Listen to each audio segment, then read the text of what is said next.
Live at Lunch. Live at Lunch with Ott and Hanny on 104.5 ESPN, Baton Rouge. What the hell's going on out here? Now, here's Jimmy Ott and Charles Hannegriff. Yeah, for some reason or another, you sound a little taller on radio. Is it live? Is it live? Is it live? Is it live? From the BetMGM Sportsbook at the Beau Rivage in Biloxi, welcome to the Monday edition of Live at Lunch, 104.5 ESPN Baton Rouge. I'm Charles Hannegriff along with Max Gautreaux. Jimmy Ott not with us here in person today, but he will join us via the phone later on in the show. Jordan Kitchen's back in the studio. Ordinarily we have Troy Macker on Mondays, but Max he's not going to be with us today. He apologized. This is something about I don't know, an after party in Washington that ran a little bit late. If you've listened to the show, you know that Troy is a lifelong fan of pretty much all things Washington, but especially the Commanders. And how'd they do last night, Max? They do all right? Is it a doink party? I mean, yeah, kiss off the glass. Oh man, right upright. The kicker was. He make anybody nervous, but the guy that wasn't nervous was Jaden Daniels. What you saw last night, in my opinion, is the birth of a superstar, an NFL superstar. You say, well, have you been watching all year? Yeah, I have, but I don't know if as many football fans got to really see Jaden Daniels at this level until last night. And listen, we're talking about a rookie of the year that has had some unbelievable all-time highlight moments in his first year. The Hail Mary against Chicago, the game-winning touchdown against Cincinnati. Right now, the Washington Commanders are on a streak where they have won 5 consecutive games essentially on the last play of the game. They beat the Saints 20-19 and turned away a 2-point conversion on what was essentially the last play of the game. They beat the Eagles when Daniels threw a touchdown pass with 6 seconds to go. That was essentially the last play of the game. They had to kick off, but 6 seconds to go to beat the Eagles, okay? This is a pretty big divisional game for them. They win that game. Against the Falcons in overtime, they get the ball first. They march down the field, and they score a touchdown. Forget about kicking a field goal. They scored a touchdown, finished the game right there. And then they beat the Cowboys in the season finale. Daniels wasn't even in the game in the second half. At that point, it was Marcus Mariota because Washington was pretty much locked into where they were. And then last night, which is the stuff of legends. And when I say the birth of a superstar, I mean because if you are a football fan, you may not have – and you watch the NFL every Sunday. You got your favorite team. Maybe you've seen Washington, maybe you haven't. And I'm not talking about LSU fans that are following Jaden Daniels. I'm talking about the guy that lives in Colorado. I'm talking about the guy that lives in Oregon, the guy that lives in Indiana that is going to watch the NFL playoffs because it's the NFL playoffs and maybe really saw him play a full game for the first time. And you got to go, wow. Max, we did Football Sunday yesterday here, and how many times did we talk about the stat of rookie quarterbacks in the playoffs going on the road? Going into yesterday's game, those teams were 5-17 with rookie quarterbacks starting a road game in the playoffs. And one of those wins was Russell Wilson, again, who was playing against another rookie quarterback that day in RG3. And yesterday we had 2. Bo Nix, who came out and threw a long touchdown pass to open the game, and then Buffalo ran over Denver like an 18-wheel truck the rest of the way. That left Daniels, and he was spectacular. Don't forget about the yards, okay? That's good enough, okay? But the number of fourth downs that he converted, the number of third downs that they converted, the game-winning drive where you got a third down, and here's where you are able to not just put your team in position to kick the game-winning field goal, but you make the first down to make sure that kick is going up with 0 seconds on the clock. When that ball hits the net, through the uprights or not, there's going to be no time left on the clock. He makes the play on third down. It's a rushing attempt to get them the first down. That's legendary stuff, man. And if, like I said, factions of America watched Jaden Daniels play a game for the first time last night, a full game, not just highlights, you had to go, wow, here's the birth of a superstar. And for Washington, man, look, when you win in the NFL and you win playoff games and you make your own ticket. But when you do it somewhere that hasn't had it in a long time, and it's been 20 long years for Washington to win a playoff game, that just takes it to a whole nother level, your level of stardom, your level of fame. We've been sitting here. We watched I forgot who they played in game 2. It was after they had lost to Tampa, but they beat somebody. Well, it was the Bengals. It was after the Bengals game. They beat the Giants within that field goal fest. But after they beat the Bengals, we started to jump in on MVP tickets because the odds were outrageous on Jaden Daniels, because we've been watching this all year. And for a rookie to win the MVP, okay, that's probably not going to happen. Only one has done it, and he ain't Jim Brown. Okay, so we've been watching this stuff all year, the maturation of this quarterback, and it's been really fun because we remember when he got to LSU from Arizona State. Not a lot of fanfare. It wasn't like there was a parade. I wonder now if NIL was, 3 years ago what it is right now. I wonder what Jaden Daniels would have fetched on the open market as far as salary, since we're seeing a lot of these college quarterbacks. Man, it wasn't with a lot of fanfare. I was like, okay, well, there's an experienced guy. He's been okay at Arizona State. He was okay at the beginning of his LSU career, but he got better as the course of that season went along. And starting with that Tennessee route, he got better. And in the Alabama game, and he got better. And in the bowl game, and he got better. And then in his last year, he won the Heisman. So you send him to the NFL, and you say, well, a bunch of Heisman Trophy quarterbacks have gone up there and not done much of anything. A lot of top picks in the draft. Jordan and I were talking pre-show about how this entire draft class of quarterbacks, none of them look like a bust. I don't know that, Caleb Williams is going to be a star as the number one pick. Daniels is the best quarterback right now. But if he gets the right coach, I think Caleb Williams will be fine. Drake May is fine. Bo Nix is already on a playoff team, and he's got the right coach. I know that.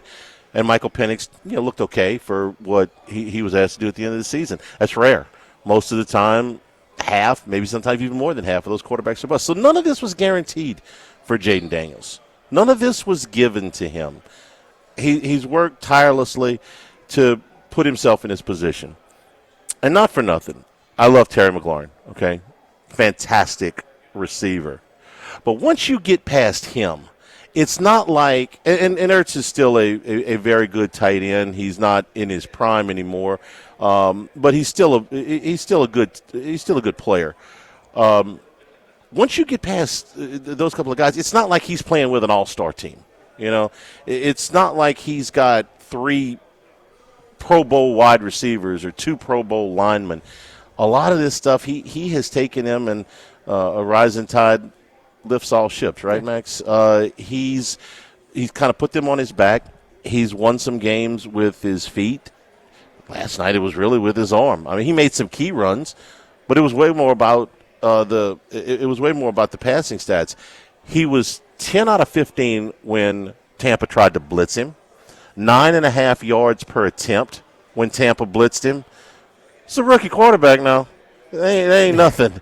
If you're trying to defend him, it's a nightmare, because if you sit back, he will hurt you with his feet. But if you try to get pressure on him, he can either escape or he can throw the ball down the field. And that's what he's doing now. He's just the great quarterbacks, when they move around, they're still looking to throw the ball down the field, and he is getting better and better and better at it as the season goes along. And, Charlie, he had to overcome some things in this game as well, which he's done a lot this year. He's had to overcome a bad defense for much of the year, but this was not Cliff Kingsbury's best play-calling performance by any means. They were terrible in early downs. He was calling a lot of runs, and they were getting behind the sticks. I mean, there was a lot of what we see with C.J. Stroud, where they have 3rd and longs repeatedly. So he's being asked not just to convert on 3rd and 4th downs, but to convert on long 3rd downs. And, that's why the stats are really good, but they don't even show you the full story here. De'Ami Brown, I mean, a leading receiver outside of Terry McLaurin. Who's that? Yeah, I mean, he makes everyone around him. Now, this is a good team for the most part around him. Terry McLaurin is a top 5 or 10 receiver. I think he's shown that this year with a capable quarterback of what he's able to do. But go look at his stats, and we've talked about this on the show before. His stats compare very favorably with top 6, 7 receivers in the league, and nobody knows who this guy is because he's been playing with awful quarterbacks from his entire career until this year. And I think a lazy take would be to look at Jaden Daniels and say he wants to run first, maybe. Somebody who might not watch him, might watch the highlights, watch him escape for 50 yards and think that's a big part of what he does. And, of course, it is a relevant part. But Tampa Bay did a pretty good job of taking that away. They contained him. It was even part of the halftime interview with NBC where Todd Bowles said, look, we're doing a good job of containing him, except he's kind of getting outside, the right side of the pocket. You kind of got tongue-tied on which side it was, but it was clearly a focus of theirs to keep him in the pocket, and they did a better job of that in the second half, but it didn't matter because he was able to do it with his arm. So just the fact that he was able to get behind the sticks, the Commanders were 3 for 5 on 4th downs in this game. Robot would have loved it. There were 4 drives where Washington went for it on 4th down and field goal range. They ended up getting 14 points out of those drives. So if you kicked field goals on all of them, you'd only gotten 12 points. So that was relevant here, and that's something that the Commanders have done a good job of this year. They're converting on 4th downs at a higher rate than anybody in the league, and you know who that has a lot to do with? It's Jaden Daniels. Yeah. What did you think of Tampa's decision? I know what you think, but you probably got a robot stat to back this up. It's 4th down at the Washington 14, 4th and 3, 4:41 to go, and Tampa's got a decision to make. Do they kick the field goal and tie the game, or do they go for it? I'm sure you know I don't remember what the robot. I know the robot said go, but was it an overwhelming? What did you think of the call? I got a pretty good idea what you think of the call to kick the field goal there. Well, you're tied. You could see the game out. You're backed up. It's a 32-yarder. It is like an automatic. It's a gimme field goal. Field goal. So you gotta weigh that in a little bit. I'll be honest. I'll be as honest. He's getting beat up a little bit for that today. I didn't hate it at the time. If I'm Todd Bowles, here's what I'm thinking. I can stop Washington. Okay, I got 4.5 minutes to go here. I got faith in my defense to stop Washington. I can stop Daniels and those guys. Now, you say, well, were you watching him play? You got to have some confidence in your defense. They had turned him away on a 4th down earlier in the quarter. I didn't hate it at the time. I woke up this morning thinking about it, and I hate it a little bit more now than I did then. But you're no guarantee. What are your percentages to make it on 4th and 3? Are they better than 50%? To make it on to convert the first down, and if you convert the first down, you're no guarantee to get the touchdown. Now you're going to take some more time off the clock. Right. It's pretty close, really. There in that scenario, just because there's time left. If you go up 4, Washington needs a touchdown. They could have gotten a touchdown on that drive. They were kind of seeing the game out, letting the clock run, and ultimately ended up doing that, but.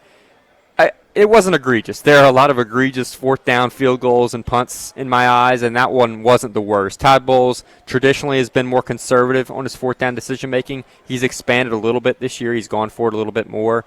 But this wasn't the most egregious Todd Bowles decision, in my opinion, over the years. Need to give some credit to Dan Quinn. He's done a very good job with this team. We talked about how the whole culture changed when they got the owner out of there. New owner, new GM, new head coach, new quarterback. And Quinn usually doesn't get very much credit. What they've done is they have gotten around the rookie.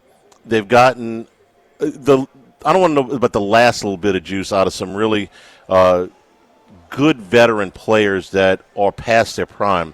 Austin Eckler is not the back that he was when he was with the Chargers, but he can still play. Bobby Wagner is not the same player that he was when he was in Seattle, but he can still play. And he made the play, to get the fumble when they got the ball back down at the 14-yard line. I mentioned Zach Ertz earlier, okay? Not the player that he was earlier in his career with Philadelphia, but he can still play. The one guy that is not the same player that he was earlier in his career and is not playing very well is Marshawn Lattimore.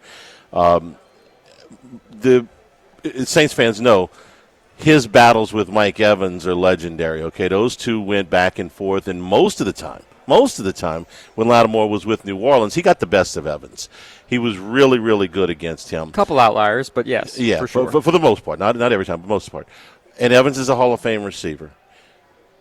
Lattimore's not that player anymore. Age, injury, combination, whatever it is.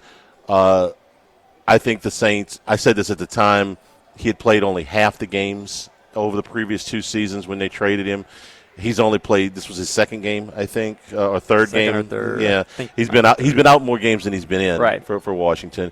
And last night against Philadelphia, A.J. Brown beat him up pretty good. And last night, they may have been pushing the envelope a little bit with Evans because of, some stats or whatever. But Evans got the best of him last night. Yeah, that early trade, early reports are that was a timely trade for the Saints. And, we have to be fair. I think we've been a little critical over just the last few games, really, when you see Zach Bond have all the success he's had with the Eagles. Yeah. Trey Hendrickson, of course. It's easy to think about the ones who you let go. Caden Ellis led the Falcons in tackles this year. Alex Anzalone's been a factor for the Lions. But there are also some good decisions that you made that you part with. And so far, it's very early returns. But so far, you like the trade you made with Lattimore because injury or not, he is getting older. And to see him get picked on by Mike Evans the way he did, it was a little it was quite glaring, to be honest. It was a little shocking, the way in which Mike Evans had his day. Lattimore, to me, is the best cornerback I've ever seen in a Saints uniform. It's not a franchise that has just been littered with dominant cornerback play over the years. But he's not that guy anymore. Maybe he will be next year because he's just hurt right now and he comes back. He's only 28 years old, which is dog years for a cornerback. But right now, he's not that guy anymore. We're here at the Beau Rivage, the BetMGM Sportsbook. What a weekend it has been here between the college and the NFL playoffs. I think those guys from Detroit went to bed about 15 minutes ago. It was a huge, they were up when I went up. Huge, they were still on the table. So huge contingent of Bills fans from Detroit. They're all Lions fans, but they turned into de facto Bills fans. They were singing. They had the Buffalo music going. A lot of Eagles fans in here yesterday. Few Bronco fans. They didn't make it very long. Pretty quiet. And we watch Jimmy and I every week. All the games, obviously, but when you come back for the night game, the crowd's kind of thinned out a little bit. People are going home for the Sunday night game. Not last night. This place was hopping in here all the way until that field goal doinked off the right upright and went through. You talk to people all day. Everyone was like, I don't know what to do with that game. It was a real toss-up. People were excited for Bucks and Commanders. Give the NFL, I don't know if they did it on purpose, but they got it right. The most compelling game of the day. If Philly Green Bay was compelling too. They let the Packers hang around a long time in that game, but the best game of the day was the last one. We'll take a break, come back here. Lots of other action to get to from the weekend. Live at lunch from the Beau Rivage, 104.5 ESPN Baton Rouge. Live at lunch.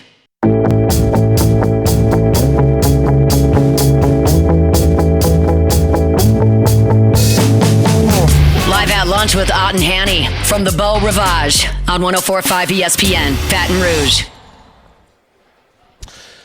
Remember, you can always get the show on demand, LouisianaSports.net, 104.5 ESPN.com. We will have a new HannyCast podcast.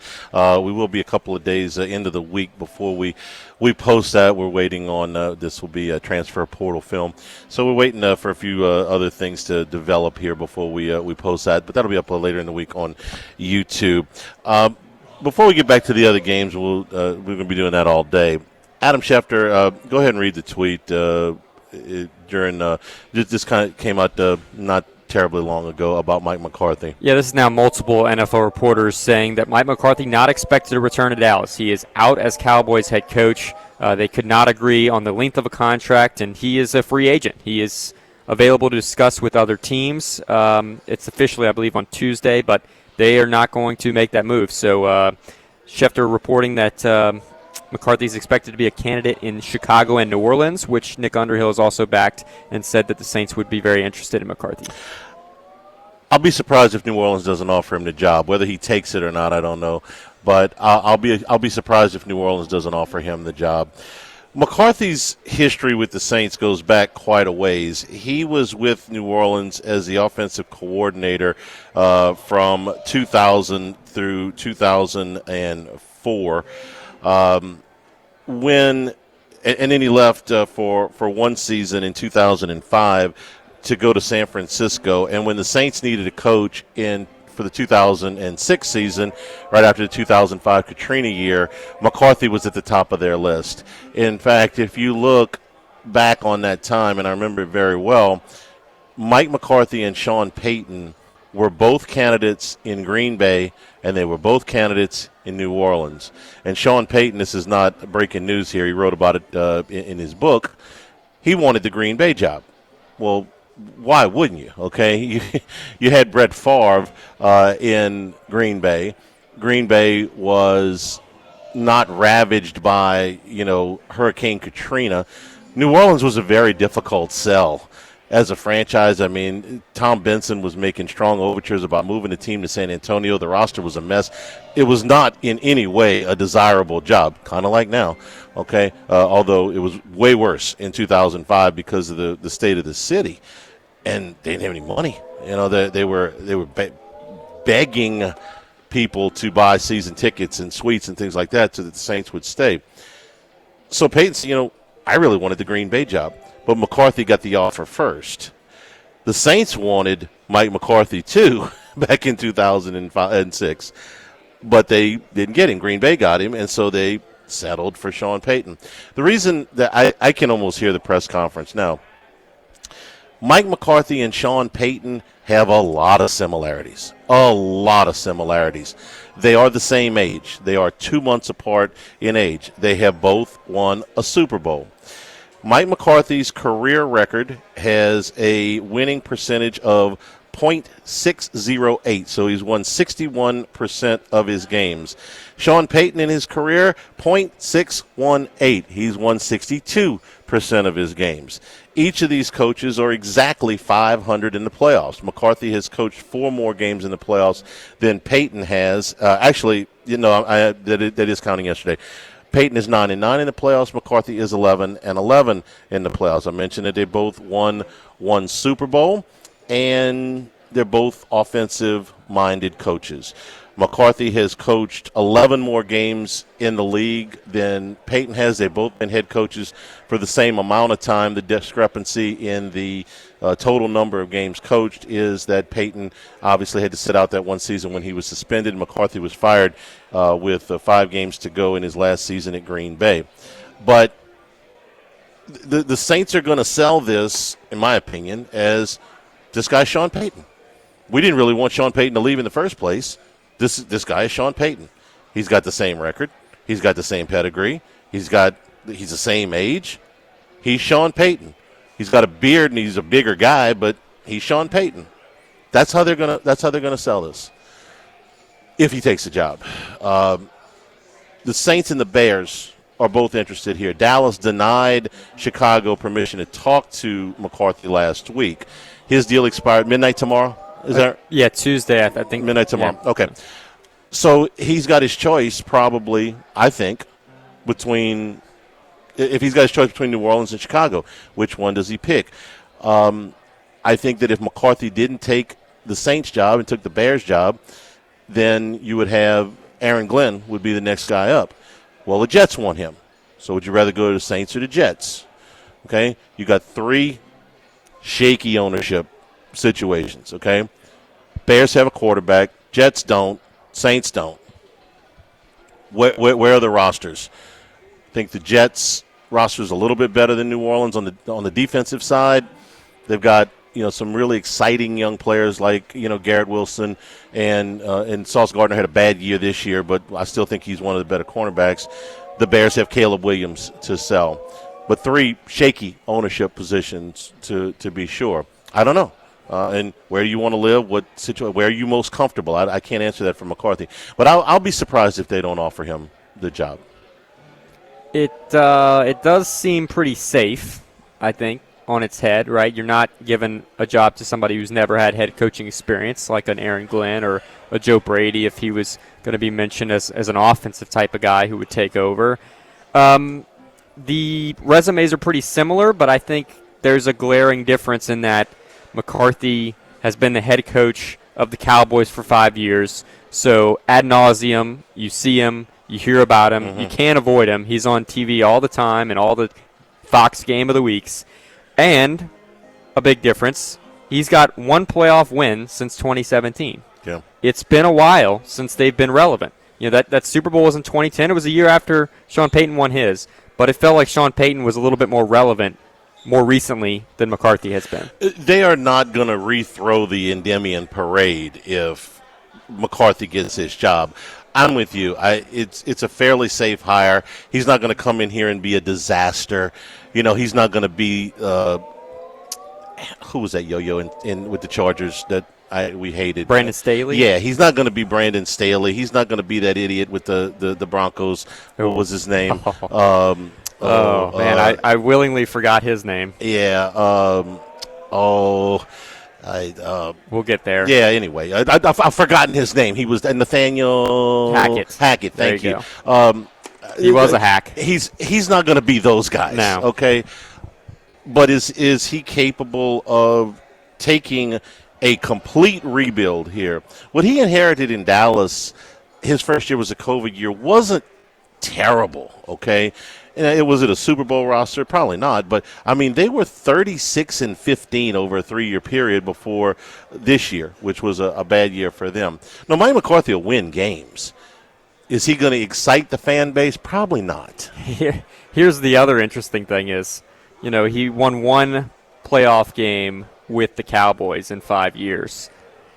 The criticism that gets levied toward the postseason in Dallas is towards the quarterback, as a lot of things are, and Dak can't do it in the postseason. Well, you now have a quarterback at the moment who has never won a postseason game. So you're combining a whole lot of, well, depends how long, you know, in the future you see Derek Carr staying. How much of the future plans are with Derek Carr and with potentially Mike McCarthy. But there's a whole lot of, can this guy win the big game anymore? And with Derek Carr, he's never done it. And with Dak Prescott, he gets criticized for not doing it. He is an infinitely better coach than Dennis Allen. Okay, so if before saying, listen, I'm not going to go over the moon about this hire either if they make it, but it's hard to argue with this guy's track record and say, well, this will be a disaster. If your big problem right now is Mike McCarthy can't win the game, my response to that in defense of McCarthy would be, do you know how far the Saints are from even playing in a relevant game in the month of December?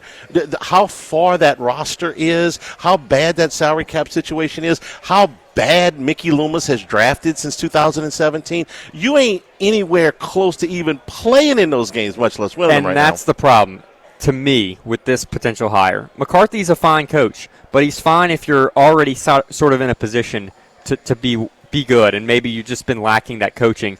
To me, right now, in the NFL, I know some fans would disagree with this, but I'd rather be either great or terrible, because at least you're closer to rebuilding and starting over. Yeah. Right now, they've been in the middle ground for too long, and I'm worried that McCarthy coming in is just going to keep you middle ground. Kevin O'Connell, that's the guy. The Vikings took a shot with him. It's working out tremendously. Early returns are fantastic with them. Right. Maybe you hit on some young coach. There's a reason some of these teams are going with all these young offensive minds. They're just hoping they hit that next winner that's going to change their franchise. McCarthy, it doesn't really seem like he's going to do that. He seems like a very safe pick that'll have you going 9-8, 7-10, somewhere in that range for a while, and you're just going to be playing out the strings once and over again. And I think that's what's frustrating here is that McCarthy's a good coach, but he's probably going to keep this current roster, you know, just average, and that's not really where any NFL team would want to be. And that's what they want, man. They want that stability. They want that. We had a winning record. We don't want to be in the bottom of the draft. We have won this many games. McCarthy is one of them, okay? And when I say one of them, I don't mean that in a bad way. He was part of the organization. They're comfortable with him. He's won plenty of games. Like I said, I can hear the press conference right now. Super Bowl champion Mike McCarthy signs on to be Saints coach. Mike McCarthy comes home. Mike McCarthy, whose record is identical to Sean Payton, who is the most successful coach in Saints history. That's what they're going to sell. But the fans are going to think like you did. We're in a casino, okay? How many people is like, okay, you've got a certain amount of money. You can leave the slot machine with this much money, okay? It's guaranteed. You have it. Or you can spin again and you might hit the jackpot. Most fans, I think, would rather say, give me an Aaron Glenn, give me a hot young coordinator. Okay, I'm using Glenn because I think he's the best.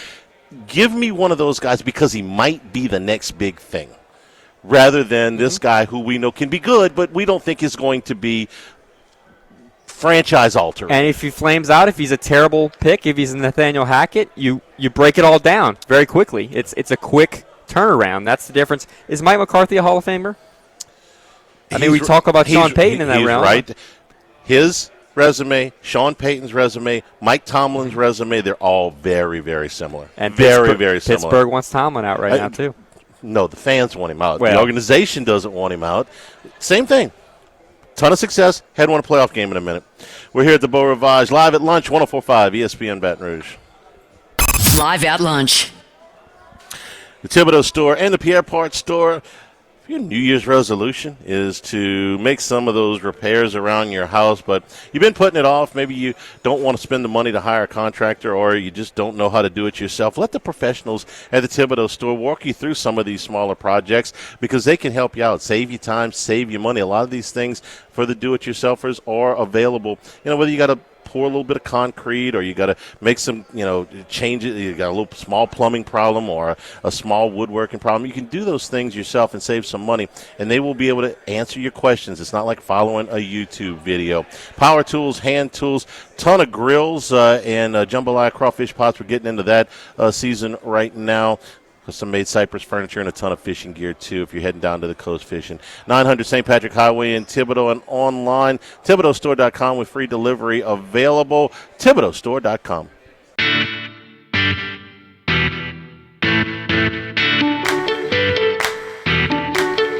Live at lunch with Ott and Hanny from the Beau Rivage on 104.5 ESPN, Baton Rouge.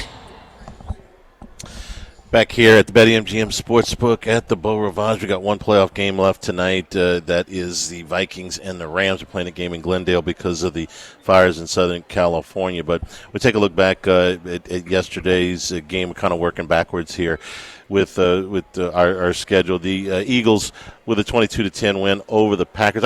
By the way, our panel yesterday, I think everybody had the Bills. Jimmy had the Bills. Mike Delicano had the Bills. Paul Nolan had the Bills. I had the Bills. You had the Bills. I was bold enough to go Bills first half, which didn't work because Bo Nix threw the one touchdown pass. Scripted plays. Everything else was good. And a lot of our guys were on the Eagles. Andy Isco was on the Eagles. Jimmy was on the Eagles. I like the Eagles. You had the Eagles under, which also hit yesterday. The only thing that our panel kind of missed on was the Tampa, and we know why. It wasn't a bad pick. Okay, I said this about 5 times yesterday on Football Sunday. We laid off the game. Why? If Jaden Daniels had been a rookie quarterback and he was from Utah, okay, we would have bet Tampa last night. We didn't want to bet against Jaden Daniels. We like him. We wanted to root for him. We laid off the game. We played some props, okay. So honestly, we just did not want to bet against him, and you saw why. Nothing wrong with staying away from a game. But a rookie quarterback, going against a rookie quarterback is not a play without some real valid reasons for it. But the Eagles yesterday, I thought, man, as much as I watched the game, and I'd like to think that Philadelphia was the better team, and they were, that they were in control of the game, and they sort of were.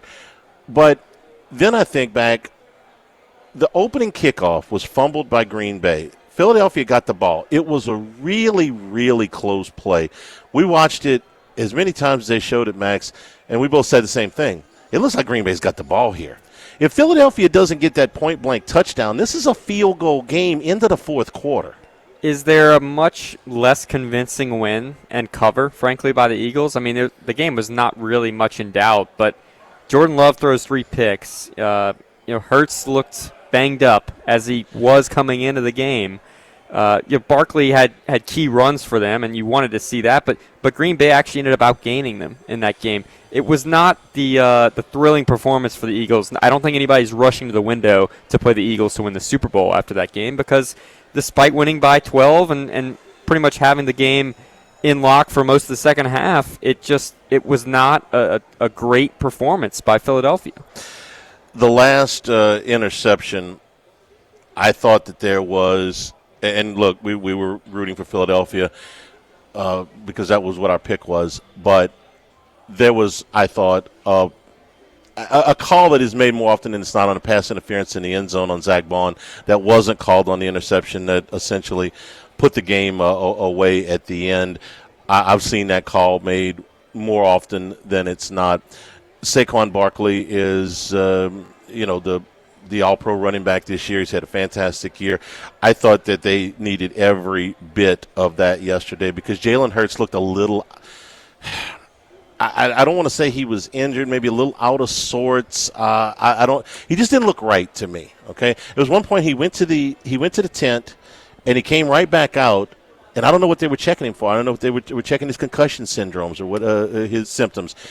He just didn't look all there yesterday, the way Jalen Hurts does when he's right. And sometimes quarterbacks off concussions, they have a stinker of a game to start. I think we often think, concussion's a head injury. It's going to be unrelated to your play. You think more of a physical, a knee injury that might be nagging an ankle. Yeah. You think about that. But concussions, they have really shown, especially with quarterbacks, that the first game back, they're not quite the same. And that was maybe a factor in this game. But this game could have even been more misleading. Barkley could have scored on that final drive. He ends up getting down. 29-10 would have been even more misleading. Our friends from Detroit were a little perturbed with him for going down. Absolutely the right play, though. No doubt. For him to do I that. think ends up being a fair scoreline, 22-10.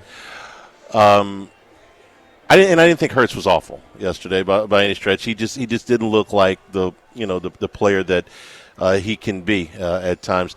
The other game, the Bills spotted Denver a long touchdown in the first quarter, and then dominated from there.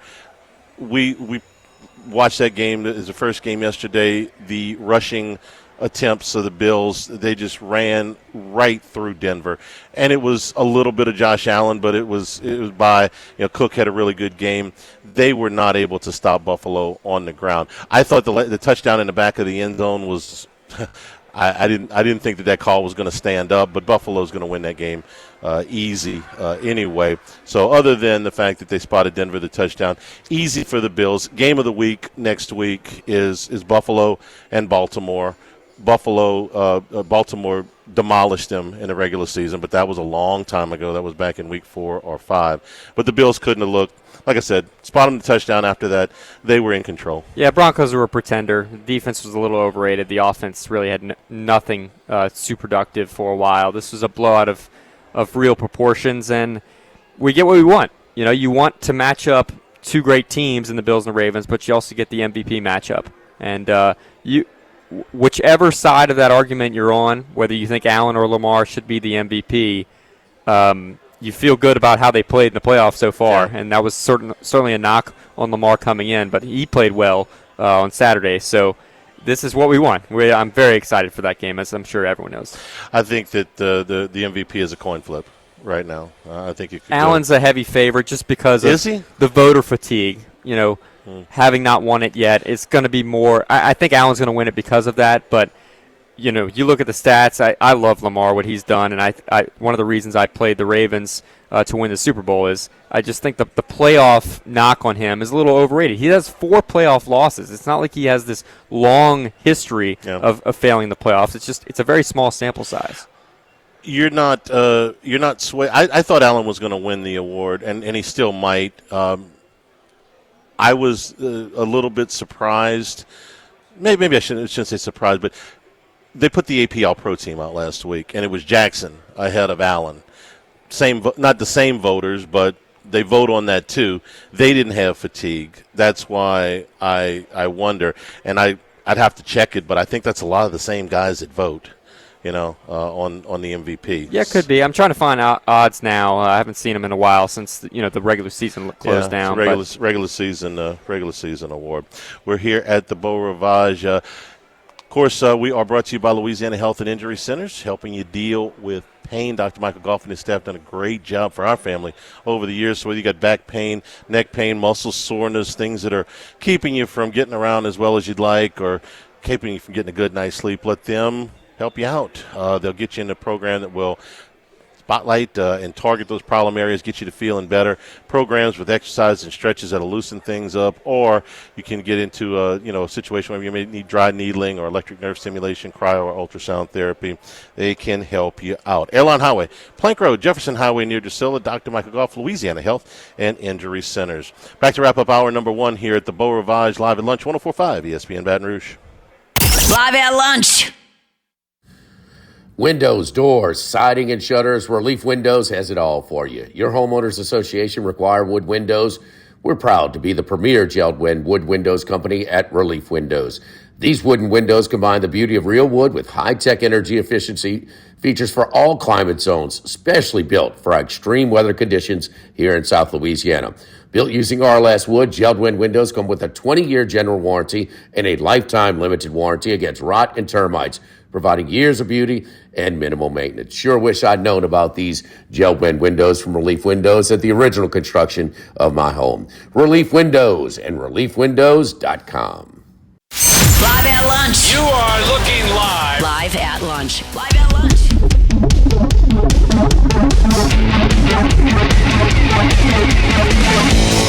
Live at lunch with Ott and Hanny from the Beau Rivage on 104.5 ESPN, Baton Rouge. Jimmy be with us at the top of the hour. The Saturday games in the NFL, not a whole lot to break down in Buffalo and Pittsburgh. Baltimore dominated that game, really bullied Pittsburgh, which is something you don't often get to see. I think Baltimore's going to win the Super Bowl. I think if they don't have the best quarterback, they've got the best quarterback, by an eyelash behind maybe Allen or whatever. And I know that they've got the guy that people don't want to tackle. Pittsburgh gets beat, but you don't have to see Pittsburgh get bullied. They got bullied in this game. Derrick Henry is a monster, and Baltimore's defense has been way better. Don't look at their season stats. Look what they've done the last month of the regular season and in this game. So they dominate that game pretty much from start to finish. The other game I thought was kind of it was an ugly game. It was an eyesore in the first half. It really was. Justin Herbert's going to take the brunt of the criticism. He threw 3 interceptions all season. He threw 4 in this game. But I'm going to tell you, I'm not without sympathy for him because outside of Ladd McConkey, who is fantastic, they don't have anybody who can catch a damn football. I hate watching Quentin Johnson play football. Hate watching him play. He's 6'4". He's 215 pounds. He could run track for probably just about anybody, exaggerating, but not by much. But he can't catch the damn ball.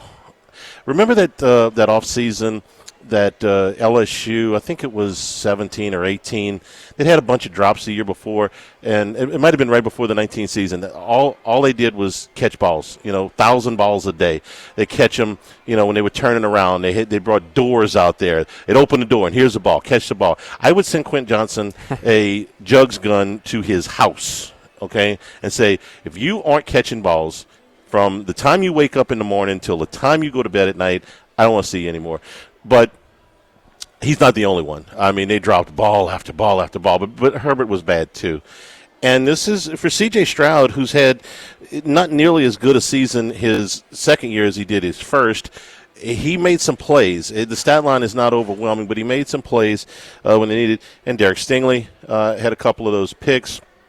And one of the big things I was surprised with, that Houston was able to run the ball as well as they did. Joe Mixon had a very good game. And the Chargers' offensive line got worked, okay? Joe Alt had a fantastic rookie season at tackle, got worked, okay? Will Anderson and Mario Edwards, who's been in the league for a good while now, kind of a journeyman, they worked that offensive line for the Chargers. And Herbert was pressured. His guys dropped balls, and he was bad. That's pretty much the synopsis of it. Yeah, both those opponents did not play well. So whatever you thought of those teams coming in, the Ravens and Texans, you're not thinking much differently of them. Maybe a little bit better on the Ravens. But. Hour number 2 straight ahead from the Beau Rivage, live at lunch, 104.5 ESPN Baton Rouge. Live at lunch with Ott and Hanny from the Beau Rivage on 104.5 ESPN Baton Rouge. BetMGM Sportsbook here in beautiful Biloxi. Live at lunch. Max Gotro, Charles Sandegrove joining us on the phone is Jimmy Ott. Jimmy, good afternoon. How are you? Good afternoon, Charlie. It's a pretty good day of football yesterday. We had a very good day with the picks. I do believe Otterlocks went 5-0, and we had a great game at the end last night. Charlie, that's damn good. Shoot, we've been waiting for one of them, man. Yeah, it was fantastic, and we got the best game of the day last night, and to see Jaden Daniels do what he did. So, yesterday was a lot of fun. Your biggest takeaways? Oh man, Buffalo is I think the Chargers, and I said this yesterday. I think the Chargers, the Broncos. And, Washington are all in the same place. They've had really good building years. There's some optimism moving forward. The Chargers don't have a complete roster. Denver does. None of them do. We'll still see. Bo Nix took the opening drive right down the field, and he had a really good hurry-up drive at the end of the half to put them in position. When they were deep in their own territory, it was a little bit risky. To kind of start that, but and Washington is everything's fine, and if they lose, I say still the future's bright. But Daniels is just so much better, than some of those young quarterbacks, and it's I laugh at people when they talk about his poise. That's just him. He's laughing at the critical spot of the game when they try to draw him off sides. And that's the right thing to do. You got a timeout burning. I mean, you may get him to jump off sides. They sure did it against Pittsburgh. That cost them a chance at, getting back in the game, getting the ball back. But he's super poised. You got to do what you got to do right now. Josh Allen, Lamar Jackson, Jaden all have to make plays with their legs. He's taking a lot of hits right now. We'll see him progress. It's more than I want him to do on a regular basis. He got popped on the sideline one time. You saw it, a little cut, on his face, but he's got it, man. He's just that. This was his biggest stage he's ever been on. Period. Okay. He got knocked out very early in that SEC championship game. And you mentioned it, the Alabama game. Alabama's a big stage, there's no doubt. But he had 100,000 fans supporting him there. It's a little bit. Yeah. I thought it was kind of cool. They had a sizable group that made the trip, from Washington or Commanders fans. It just gives you an indication of how excited they are about, I think you mentioned it earlier, when you've suffered for so long, you appreciate it that much more. Nothing's going to be like that 2003 national championship game setting, the Superdome with Oklahoma. And so he's got it, man. And he throws the ball good. I love McLaurin. He just so it's they said he's not going to be a rah-rah. He's not Burrow. And he's not Burrow, but he's him. And he's not a phony leader. And, man, these guys, man, they play for him, too. And it's just pretty cool, man. It's pretty damn cool to see.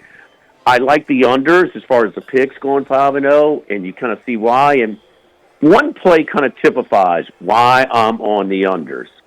And that fourth down where – I think, was it Jones that was just hugging the tight end where he was trying to, and Jaden just throws it quick because he knows he doesn't have time.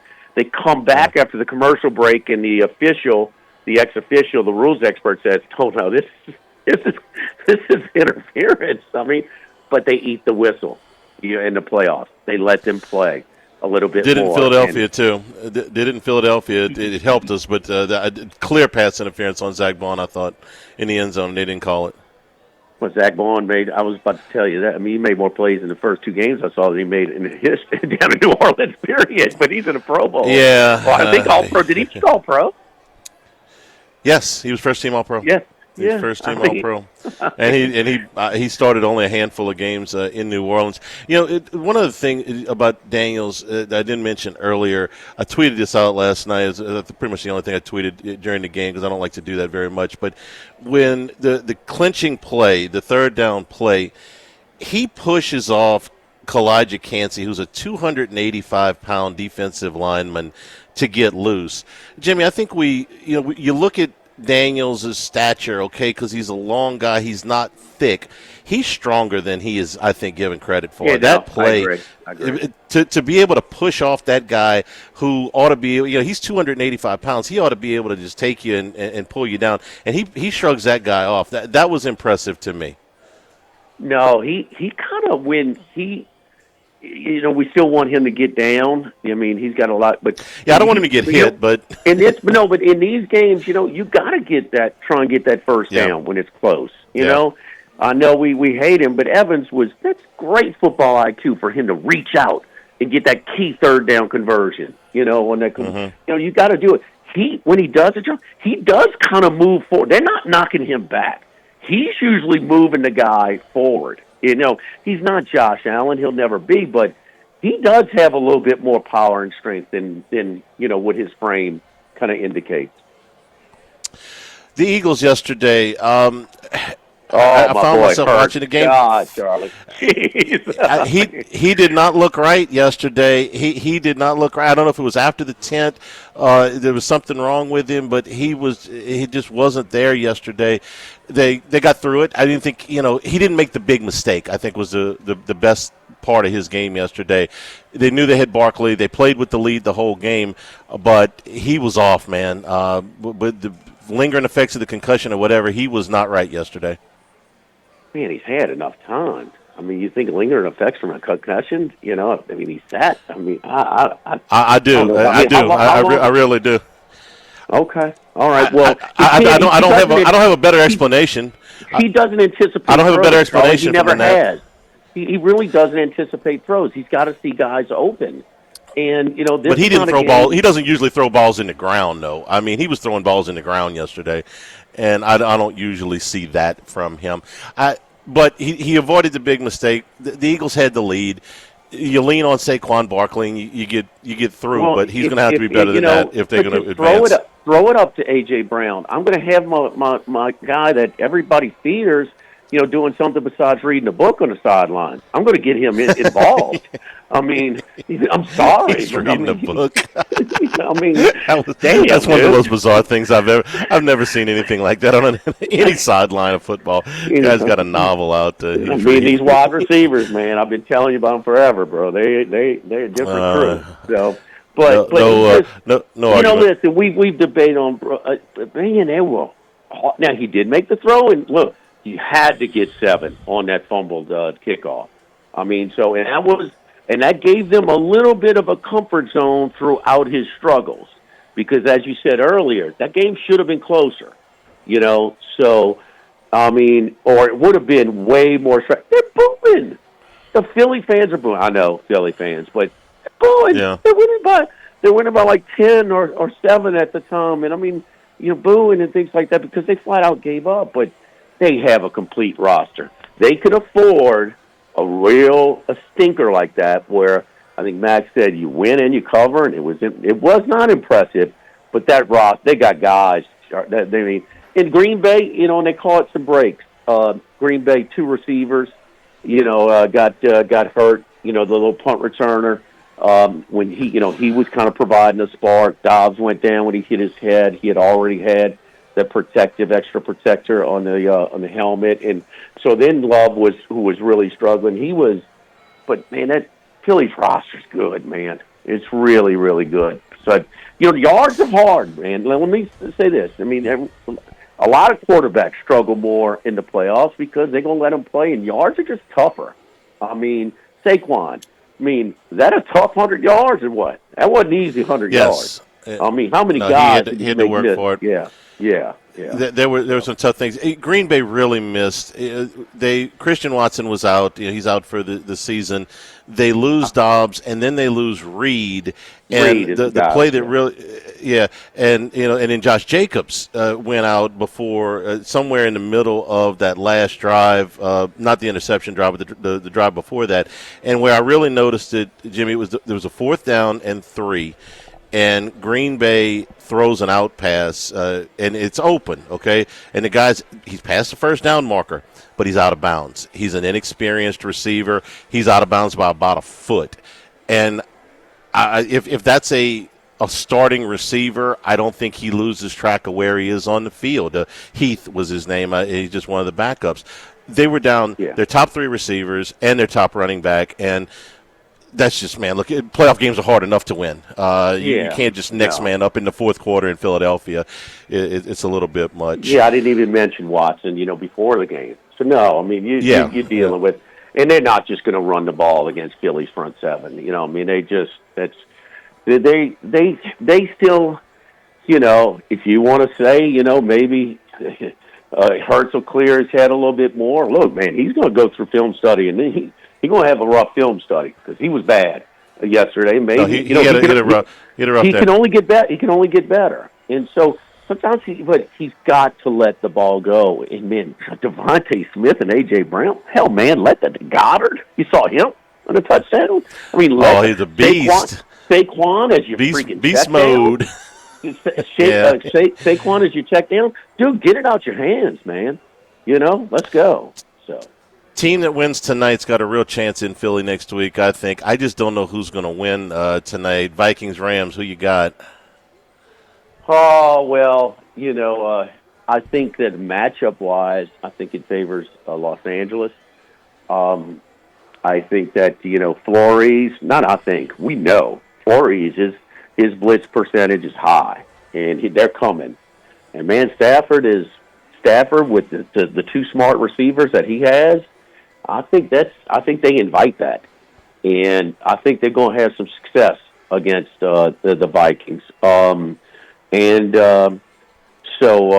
I think the matchup really favors the Rams, and that was a rough performance last Sunday night, not just for Darnold, but kind of for the Vikings. This is another year where they've had a lot of close wins. I mean, a lot of them. I mean, give O'Connell all. Those. Everybody tries to figure out those the Coach of the Year award. It's who exceeds expectations the most, and that's. and if it's close, they'll give it to the guy in New York over Philadelphia or some other market. But I mean, he's gotten the most out of his roster, but I just wonder. I think that Los Angeles has a real shot, and the thing is, I know that Flores is bringing pressure, and I think that Stafford's going to have a nice day with it. When it's hard to get yards, I like them in this spot. I want to get your thoughts on the college games. The final is now set: Ohio State and Notre Dame, as well as the Mike McCarthy situation. We'll do that when we come back here. We are at the Beau Rivage, live at lunch, 104.5 ESPN Baton Rouge. Live at lunch. Workbox Services can handle all of your movable storage needs, commercial and residential. Our shipping containers come in various sizes, 8x10, 8x8, 8x20, 8x40, not just one size. These units can be customized for any use. Custom lunchrooms, offices, work sites for plumbers or welders, dual purpose, part office, part storage, climate control, shelving, lighting, using different materials, whatever you need. Give my buddy Martin Padiella, Workbox, a call at 343-4886, workboxllc.com.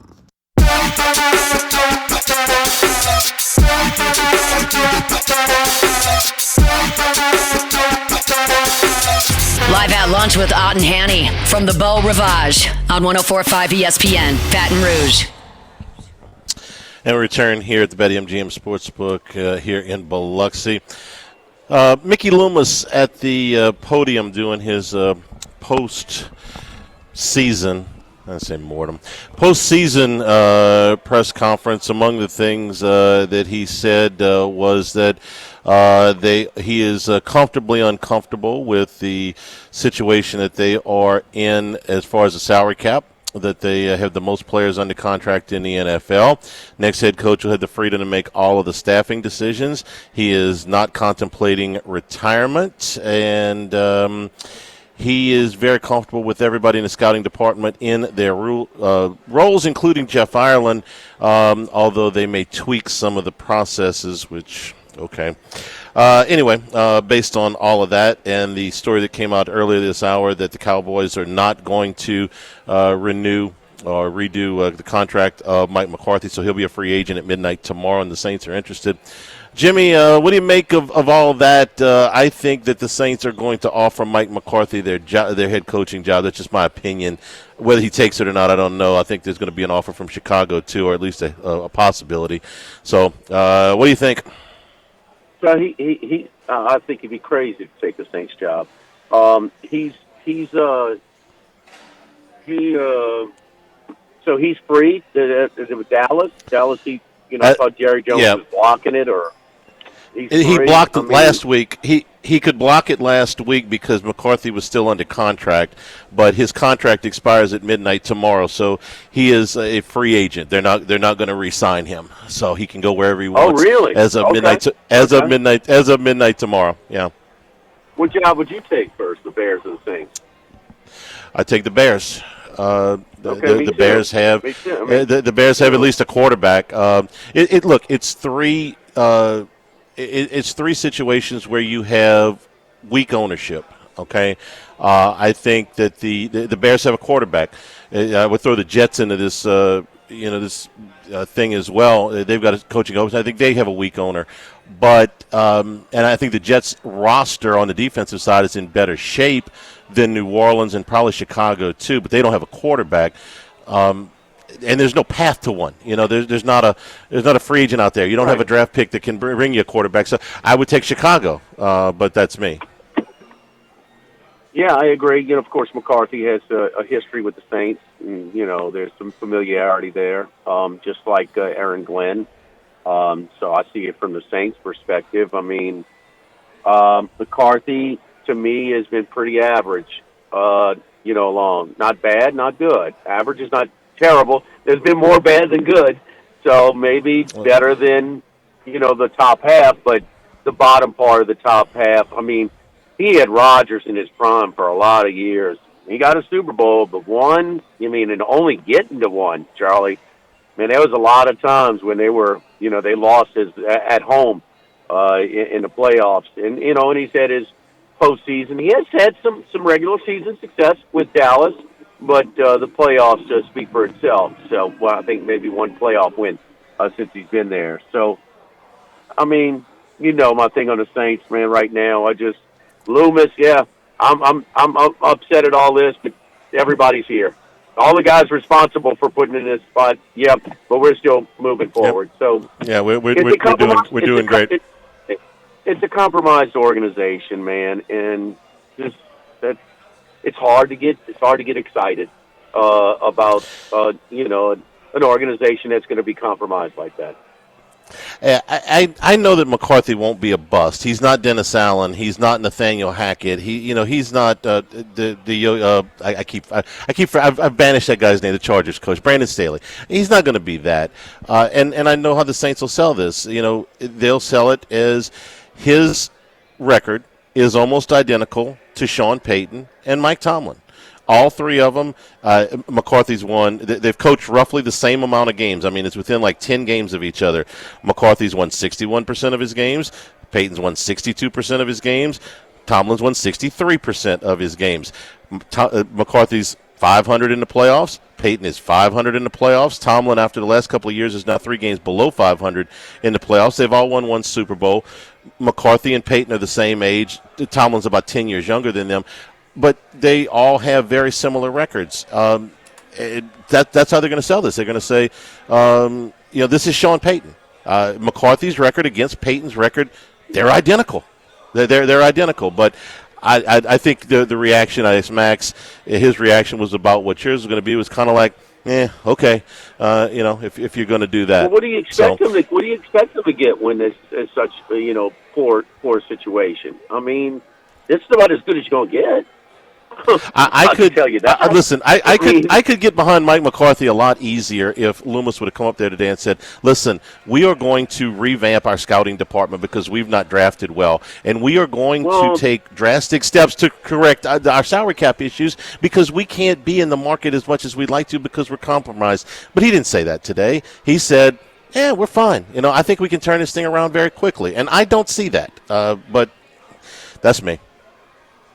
Well, Loomis is self-preservation, man. He's saying the things. I mean, he's not going to try to incriminate himself any more than he did. But from what you're telling me, he did.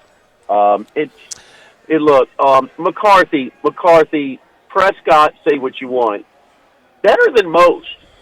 Pretty much a top 10 quarterback for his career, right? When McCarthy's been there, would you say? Yeah. Yes, that's fair. I mean, if not, okay. And Rodgers way better than that in his prime. I mean, he had Aaron Rodgers. How many MVPs did he win with? So he ain't going to have that. And then you got the salary cap. He's not going to maintain the record he has with the Saints. Nobody will.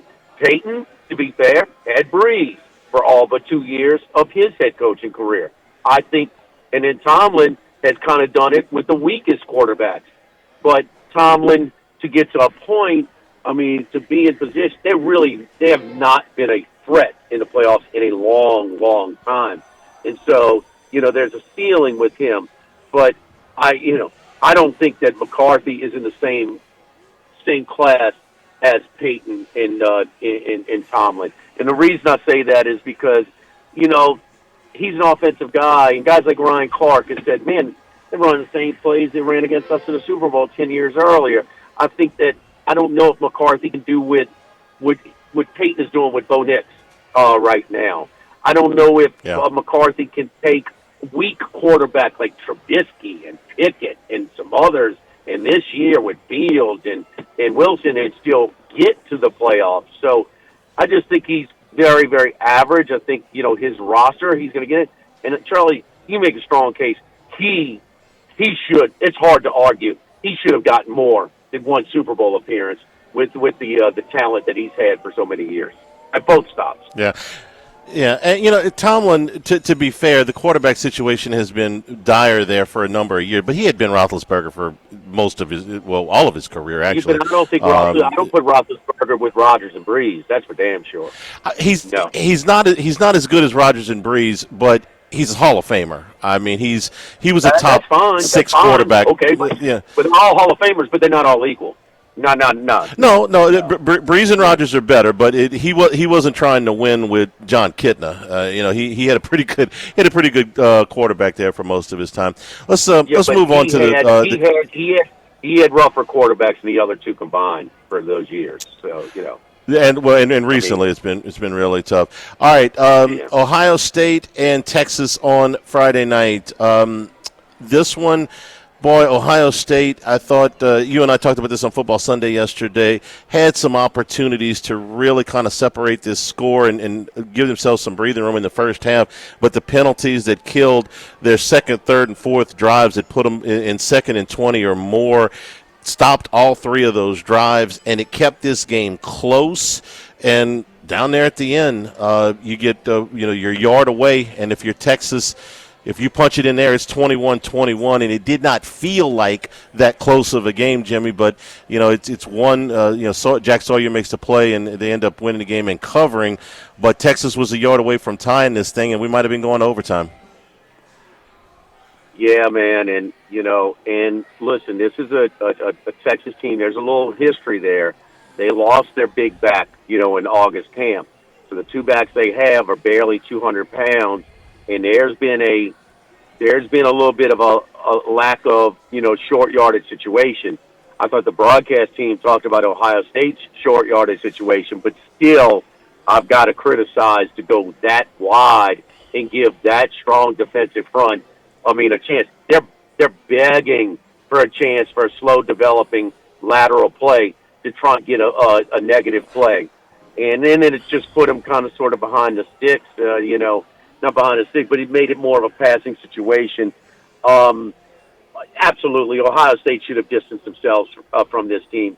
3 straight drives after the opening drive. Every time the yardage that was penalized, the 15-yard personal foul, it was fourth and less than 15. The 10-yard holding penalty, it was fourth and less than 10. And the other one as well when they had to punt. And they had another one in the fourth. They got sloppy. And that's the only thing that's going to stop Ohio State or keep a team hanging around. And, if they get sloppy, we'll see. I think the game within the game, Charlie, is does Notre Dame duplicate, the blueprint that Texas put out? Cover 2, and keep everything in front of you, special attention to Smith, and we'll give you other things. Because Notre Dame has prided themselves on bringing extra pressure, and you can't bring that pressure unless you're playing a lot of man-to-man with the cornerbacks. And so we'll have to see. I would be surprised if they don't, but that's one thing I want to look at early, what their approach is with their secondary. Yeah, I love the game plan that Texas had on Jeremiah Smith because I think he's a difference maker. He's a game changer, and they really took him out of the game. The chance I give Notre Dame in this game, and this is all the way next Monday, but the early look is they will take advantage of your mistakes. They did a very good job of taking advantage. I didn't think they were better than Georgia necessarily, but they took advantage of Georgia's mistakes. They cashed in that fumble at the end of the first half. They cashed in when Georgia had a breakdown in their coverage. They were able to keep them out of the end zone when Georgia had that untimely penalty that backed them up on what would have been 1st and 10 at the 11.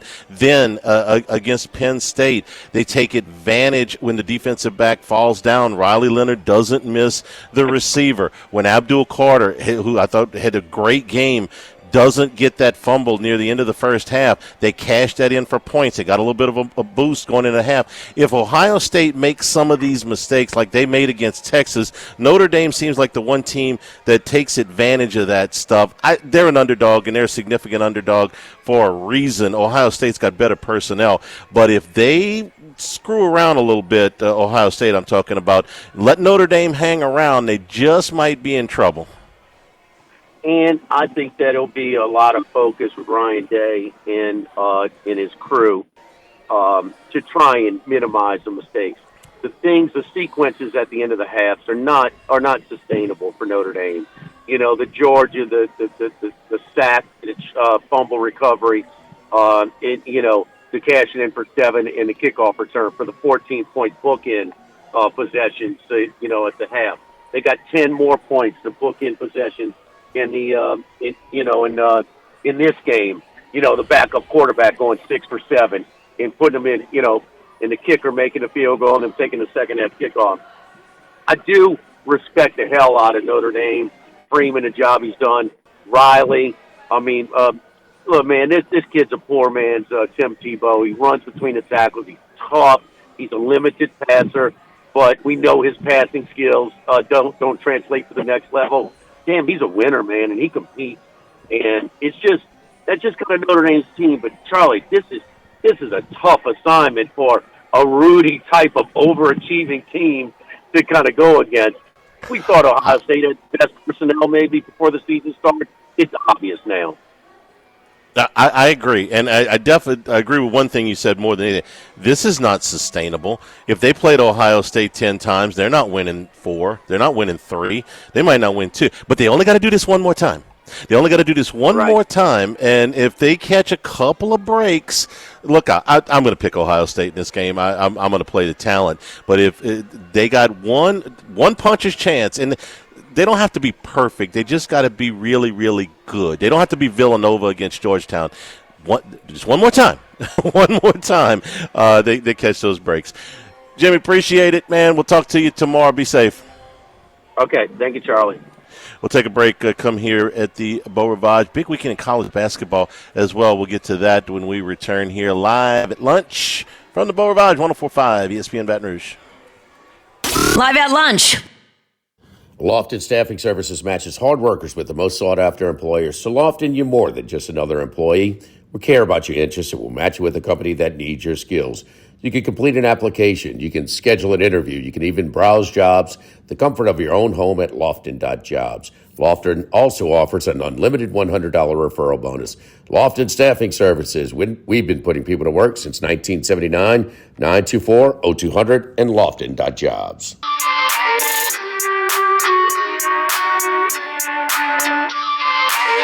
Live at lunch with Ott and Hanny from the Beau Rivage on 104.5 ESPN, Baton Rouge.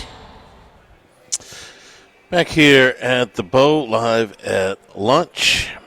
Weekend in the SEC. Probably the most significant thing that happened this weekend was the injury to Johnny Broome in Auburn's win against South Carolina.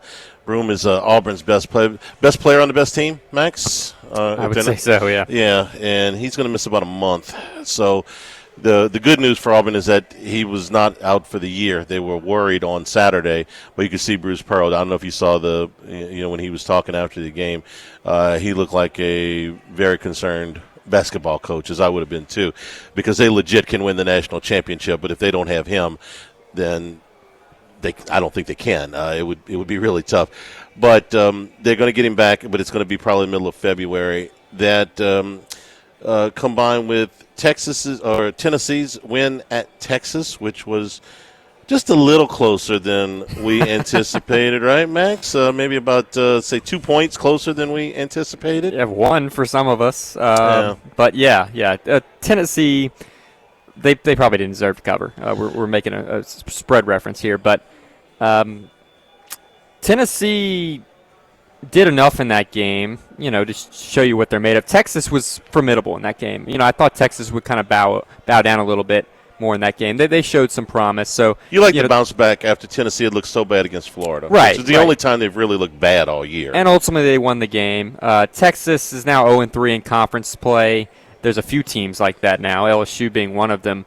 But I would say of the 0-3, teams in conference play, Oklahoma's probably the best one. Texas still has a tough task of making the tournament based on what we've seen so far from them, but it was a better game from them at home. Everybody from the SEC can't make it. I mean, you're not going to put 16 teams in the tournament. You're not going to put 14 teams in the tournament. I know that there's been times where Lenardi's had 13 teams in the pre-conference, but there's going to be enough losses. I think the league will probably put 11, if I had to guess, in the tournament, which is great. I mean, it's as good as you can possibly do, but everybody's not going to make it. I don't know if Texas is going to rebound. I thought they played pretty well to keep that game. That's a very good Tennessee team. LSU lost to Ole Miss 77-65. Most surprising thing in this game was LSU ran off 15 straight points at one stage of the first half. Had an 8-point lead, I think it was, 7 or 8 point lead, and Ole Miss started to claw their way back into it. They scored the next. They tied it at 15, I think it was. It was 7-0 Ole Miss. Then it was 15-7 LSU, and then it was it's the same thing, man. LSU doesn't get very many easy baskets. Everything on the offensive end is work. They actually caused a lot of turnovers in the first half. This is what you need to know. Ole Miss shot 37% from the field in the first half and turned the ball over 9 times and had the lead. Okay?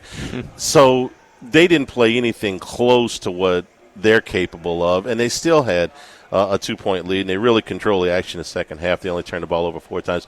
LSU turned the ball over 17 times in this game on the road. It's just it is what it is. You look at the entire lineup. We were watching this game along with several others. I had a chance to watch a little bit more of it because the football game was not terribly entertaining at that point.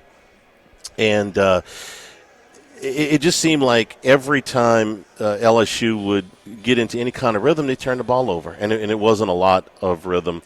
Where do the points come from? That's always my question. Cam Carter's going to score somewhere between 15 and 20 points a game. He's a consistent scorer, but man, he got to work. He got to work to get those points. He didn't go to the free throw line a single time the other night. So, yeah, you're getting 16 points out of him, but you're shooting 7 for 18 from the floor and 2 for 9 from three-point range to get to that point. That's work. You got 14 points out of out of Damian Collins. That's progress. That's a great game for him. You need scoring from your front. That's great for him, but I don't know that is particularly sustainable. Curtis Givens, who had a good game in the previous game, did not shoot the ball well in this game either. So Givens got the start. It was a bit of a change there. Sears ended up playing 35 minutes, so it was just kind of the way change up your rotations. I'm all for that. You got to try something, but this week when they play Arkansas, it's their best chance for a while, because after that the schedule thickens up considerably, and Arkansas is off to an 0-3 start. I'll give you credit for this one. You picked this one out. You said, I don't think Arkansas. It was you that said that, right? You think Arkansas was very good. Heard some rumblings that behind the scenes that Calipari's not off to the hottest start. Some already kind of dissatisfaction with the way things are going there. So I think Arkansas, in a very competitive conference, could be among those teams that gets left out. Alabama with a hard-fought win at Texas A&M. That was a really good ball game. And Kentucky at Mississippi State, also a really good ball game. When those teams go win on the road, those are hard wins. Texas A&M, very, very good. A lot of offensive firepower on that team, and they're doing that without Wade Taylor. Taylor's missed the last 2 games, and they were still, right there. So I give them credit. And Kentucky, Mississippi State's been really, really good most of the season. Hard place, hard-fought win there. And Georgia. Let's start talking about Georgia a little bit. They are, I think, ahead of schedule, and maybe you got the rankings there. Did they bust into the rankings? Did they get in? Yeah, they're 23rd now. Okay, 23rd, 14-2. They had a pretty weak non-conference schedule, but they're backing it up so far in SEC play. They got the win against Oklahoma. They had beaten Kentucky before that, so they played pretty well. At the weekend in the SEC, but the Johnny Broom injury to me was the story of the weekend. Going to miss a month for Auburn. We'll take a break, come back here and wrap things up here at the Beau Rivage live at lunch, 104.5 ESPN Baton Rouge. Live at lunch. 296-0060 for all of you real estate closings. Ashley Donald, Mariana Haynes, Adrian Galata, Michael Platt, our great staff at Legacy Title. Buying, building, refinancing. Nobody chooses but you. Choose Chad Reynolds at Legacy Title, 296-0060.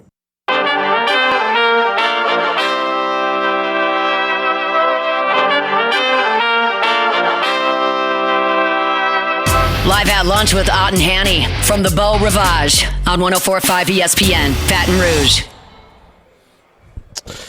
Mickey Loomis met with the media today.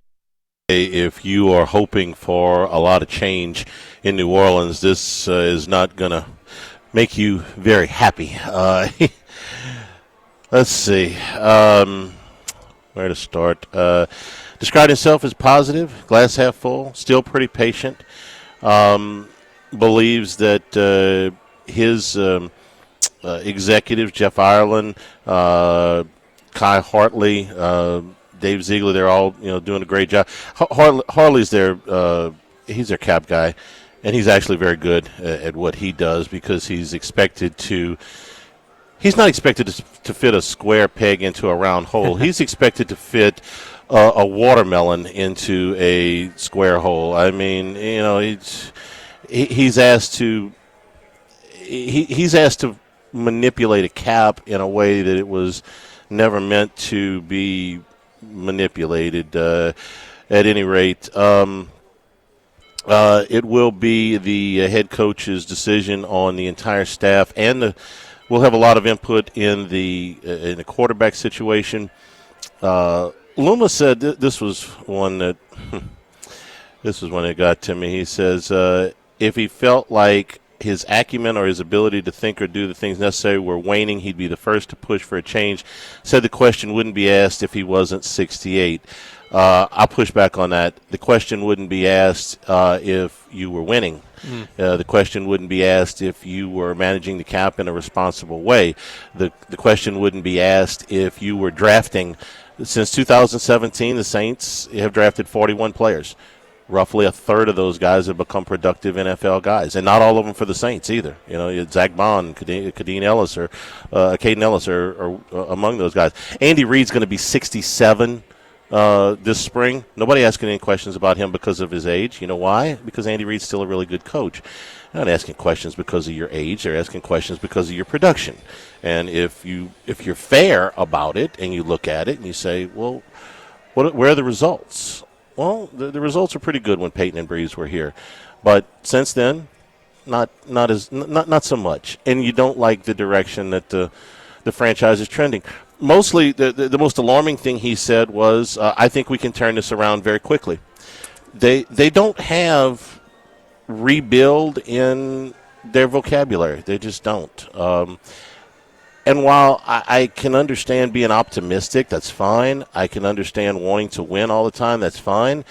But you compromise a lot of your future when you do business the way that they do. And guess he's a made man, Max. You know, their replay I've been watching in a little bit of spare time. The Sopranos have been on again. He's kind of a made man. So do it the way you want, Mickey. Yeah, the quote that stands out, the results aren't what we want, doesn't mean we're doing something wrong. So again, look past the results. He's just stubbornly there. I'll give him a little credit, at least. There's been some progress. This press conference, he was not chewing gum the whole time. Good. So there's steps being taken, at least in that department. Fantastic.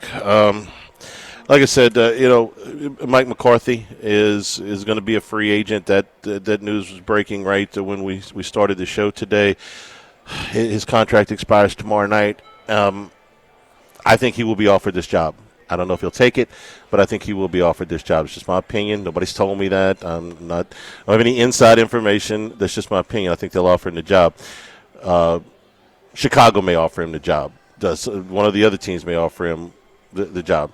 Mike McCarthy's a solid coach. The record is too good for too long to say he's not a solid coach. He will not be a disaster. But are you going to win a championship with Mike McCarthy? I don't know. The playoff results weren't great, and he had a lot better situation in Dallas than he's going to have here. He's got to have they got to have some patience, which I'm sure they will. You got to figure out what you're going to do at quarterback. You got to figure out what you're going to do with this salary cap. And what I think that they're going to do is they're going to restructure some contracts to get themselves under the cap from March when the new league year starts. One of those contracts is going to be Derek Carr, and he'll be back next year. You'll bring in a new coach, and you'll do whatever you do in the draft, and you'll be, if everybody stays healthy, you'll be about a, 7-8 win team, something like that. If everybody stays healthy. If you have the rash injuries that you have this year, then forget it. But I think if everybody had stayed healthy the whole year, the Saints would have probably won 7 or 8 games. You know, they were 2-0. If Carr starts every game, they were 5-5 in the games he started, right? I think, yeah. Rattler was 0. Yeah, so yeah. Yeah. Okay. Yeah. So 5-5. They would have been about that. Okay. 8-9, 7-10, maybe 9-8. Catch a break here and there. If they had kept, if just the center, McCoy had stayed healthy, they might have won the Eagle game. Those first 2 weeks were so fun, Charlie. They were okay, but there was a little bit of fool's gold. Yes. But there were games where they could have beat the Eagles, they could have beat the Falcons, they could have beat Washington. They just didn't. So that's about what it is. It's the status quo at the store. Who you like tonight, Charlie? Rams, but it's close. I'm not brimming with confidence, but I will pick the Rams. Tomorrow we're at Mike Anderson's. For Jordan and Max, Jimmy out, I'm Charles Hager saying thank you and good afternoon. From the Beau Rivage in Biloxi, stay tuned for Hunt Palmer, 104.5 ESPN.